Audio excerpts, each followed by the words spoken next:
يا صباح الهنا، يا صباح السعادة ليكم وليا أنا. أختكم هناء بتصبح عليكم. بقول لكم إيه، عندي حدوتة صغننة. حد كده بحترمه من زمان من وأنا صغيرة، اسمه عم كامل. عم كامل ده كان موظف في الصرف الصحي. زمان ما كانش بمعنى الكلمة احنا نفهم يعني ايه صرف صحي. هو كان يقول لك ايه، عم كامل بيصلح اللي ان احنا عارفين بيصلح ايه، عشان احنا نعرف نقضي حاجتنا ونعيش. واللي عايز ياكل ياكل، اللي عايز يشرب يشرب. وعملية الإخراج دي كلها عم كامل كان السبب إن هو بيقوم بتسليك المجاري أو الصرف الصحي عشان إحنا نعيش صح. شغلانة ممكن ناس ما تقدرش هي ايه، ولكن انا اكن الراجل ده كل عظمة وكل احترام طول عمري. بشوفه دلوقتي رايح جاي من قدامي كده، او مسلم عليه واقول له ازيك يا راجل يا طيب. انت كنت راجل عظيم لانك شغال شغلانة صعب حد يشتغلها، وحد صعب وصعب ان حد كان يقدرها وان يقوم بالجهد اللي انت كنت بتبذله. يبقى احنا نطلع من حدوتة عم كامل بحاجة، مش مهم شغلتك هي ايه قد ما هي مهمة عند الناس ولا لا. هي بتفيد الناس قد ايه، هي بتفيدك قد ايه، هي مردودها عند ربنا قد ايه.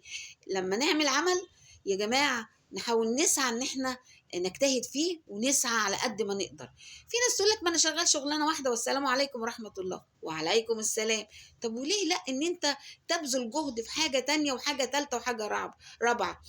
في ناس بتقدر تشتغل مرة واتنين وتلاتة وتتك على نفسها وتقدر ان هي تبذل جهد. المهم هي نافعة ليك ولغيرك ولا لا. على قد ما نقدر نبذل جهد كلنا. مفيش حد فينا كده بالليل او لما يجي يستريح ما بيحسش ان جسمه مش قادر يتضير يمين ولا شمال.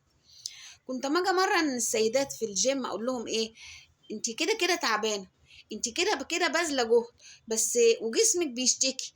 طب ايه رايكم، يشتكي بعد مجهود رياضي محترم، ولا ونمارس الرياضه ونمارس النشاط لجسمنا صحه يعني يبقى صحيا، ولا نشتكي ان احنا كسالى قاعدين على التلفزيون، قاعدين على النت، قاعدين على الموبايل، قاعدين نلوك في التليفونات مع زمايلنا.